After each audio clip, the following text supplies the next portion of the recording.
Let's get reaction from Carsten Jung, senior economist from the Institute for Public Policy Research, who led the IPPR's analysis of the job retention scheme, which found that it would only support 1 in 10 of those who were on furlough. Carsten, we've only just had the details, but give us your initial thoughts of what the Chancellor has put forward today.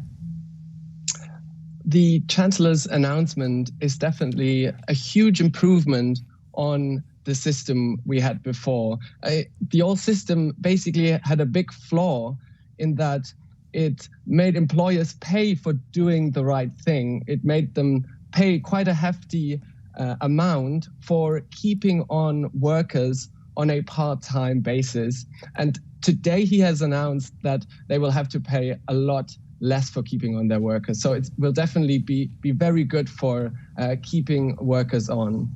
But the system still isn't as effective as it could be in retaining jobs. So for example, it is still quite a bit less generous than the German short-time working scheme, which some see as the gold standard for these type of schemes.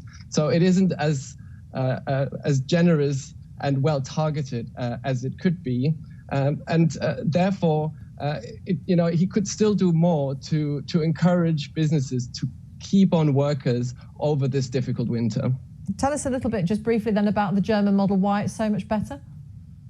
So in the German model, you neither have to pay any contribution for non-worked hours, nor do you have to pay social security contributions for non-worked hours. And as far as I can see, in the current scheme, that is still the case. So it would still be profitable for a firm to lay off workers and keep the rest on a full-time basis, rather than keeping on as many workers as possible on a part-time basis. So Rishi Sunak could have gone a little bit further to make this not more profitable to fire workers. Who is left out then? Who will continue to get little or no support?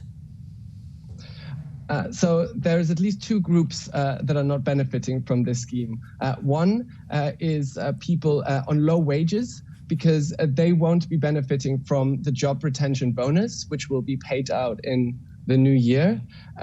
They won't be benefiting. And then the self-employed, who are newly self-employed, they are also falling through the cracks, and they will likely move on to universal credit and into unemployment. And it's quite important to mention that if you move from a part-time job into universal credit, for many, this will be a huge income shock.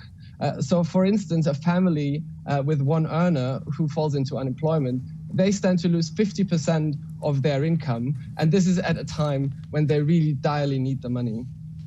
Carsten Jung from the Institute for Public Policy Research, thank you very much for talking to us.